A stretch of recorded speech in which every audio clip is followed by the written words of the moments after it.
19 பேர் உயிரிழந்த போராட்டங்களை தொடர்ந்து சமூக ஊடக தடையை நேபாளம் நீக்கியுள்ளது. தலைநகர் காத்மண்டுவில் உள்ள நாடாளுமன்ற கட்டிடத்துக்குள் திங்கட்கிழமை ஆயிரக்கணக்கான இளைஞர்கள் வலுக்கட்டாயமாக நுழைந்து ஃபேஸ்புக், யூடியூப் உள்ளிட்ட 26 சமூக ஊடக தளங்கள் மீதான தடையை நீக்குமாறு அரசாங்கத்திடம் கோரிக்கை விடுத்தார்கள். ஊழலை எதிர்த்து போராடவும் அவர்கள் அழைப்பு விடுத்தார்கள். நிலைமையை கருத்தில் கொண்டு திங்கட்கிழமை இரவு நடைபெற்ற அவசர அமைச்சரவை கூட்டத்துக்கு பின்னர் சமூக ஊடக தடையை நீக்குவதற்கான தீர்மானம் எடுக்கப்பட்டதாக அந்நாட்டு தகவல் தொடர்பு மற்றும் தகவல் அமைச்சர் பிரித்வி சுபாக்ரோங் தெரிவித்துள்ளார். எவ்வாறாயினும் தலைநகருக்கு வெளியே உள்ள நகரங்களிலும் நடந்த போராட்டங்களில் 100க்கும் மேற்பட்டோர் காயமடைந்தார்கள்.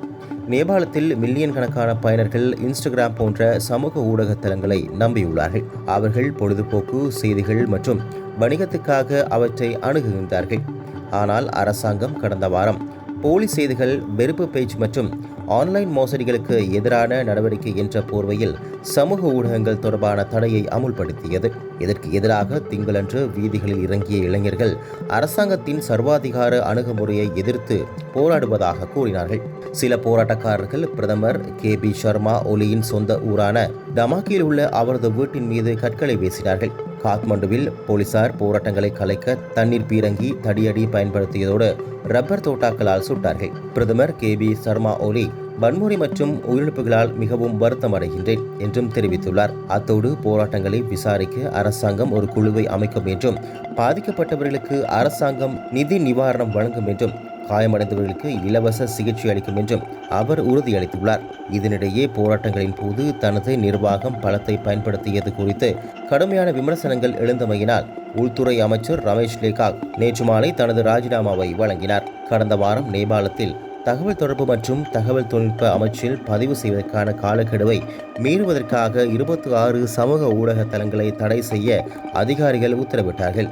சமூக ஊடகங்களை தடை செய்யவில்லை, ஆனால் அவற்றை நேபாளம் சட்டத்தின்படி கொண்டுவர முயற்சிப்பதாக நேபாள அரசாங்கம் வாதிட்டமையும் குறிப்பிடத்தக்கது. இலங்கையில் இந்த ஆண்டு ஜனவரி 1ஆம் தேதி தொடக்கம் செப்டம்பர் 4ஆம் தேதி வரை நடந்த 1757 வீதி விபத்துகளில் நாடு முழுவதும் மொத்தம் 1870 பேர் உயிரிழந்துள்ளதாக போலீசார் தெரிவித்தனர். போக்குவரத்துக்கு பொறுப்பான பிரதி போலீஸ் மா அதிபர் இந்திக ஹபுகோட இந்த தகவலை வெளிப்படுத்தினார். வீதி விபத்துகளால் தினமும் சுமார் 7 முதல் 8 பேர் உயிரிழப்பதாக அவர் சுட்டிக்காட்டினார். எனவே வாகன சாரதிகள், பாதசாரிகள் மற்றும் பயணிகள் உட்பட அனைத்து வீதி பயனர்களும் போக்குவரத்து சட்டங்களை அவசியம் பின்பற்ற வேண்டும். விபத்துகளின் எண்ணிக்கையை குறைக்க சுய ஒழுக்கத்தோடும் அவதானத்தோடும் செயல்பட வேண்டும் என்றும் அவர் சுட்டிக்காட்டினார். இந்தியா மற்றும் ஐரோப்பிய ஒன்றியம் இடையிலான தடையில்லா வர்த்தக ஒப்பந்தம் தொடர்பான பேச்சுவார்த்தை நேற்று ஆரம்பமாகியது. உலகின் மிகப்பெரிய ஜனநாயக சக்தியாக இந்தியாவும் ஐரோப்பிய ஒன்றியமும் நெருக்கமான உறவை கொண்டுள்ளன. இந்தியா, ஐரோப்பிய ஒன்றியம் இடையிலான தடையற்ற வர்த்தக ஒப்பந்தத்தை நிறைவேற்றுவதற்கான பேச்சுவார்த்தை கடந்த 17 ஆண்டுகளாக இழுபறியாக இருந்து வந்தது. ஒரு சில விவகாரங்களில் ஒருமித்த கருத்து ஏற்படாததை அடுத்து 2013ஆம் ஆண்டில் இந்த பேச்சுவார்த்தை நிறுத்தப்பட்டது. பின்னர் 2022ஆம் ஆண்டு ஜூன் மாதம் மீண்டும் பேச்சுவார்த்தை ஆரம்பமானது.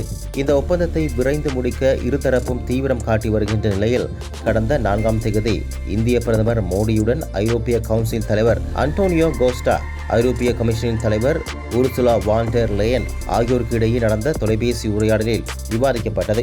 இந்த நிலையில் இந்தியா மற்றும் ஐரோப்பிய ஒன்றியம் இடையிலான தடையற்ற வர்த்தக ஒப்பந்தம் எனப்படும் FTA குறித்து அடுத்த சுற்று பேச்சுவார்த்தை டில்லியில் நேற்று ஆரம்பித்தது.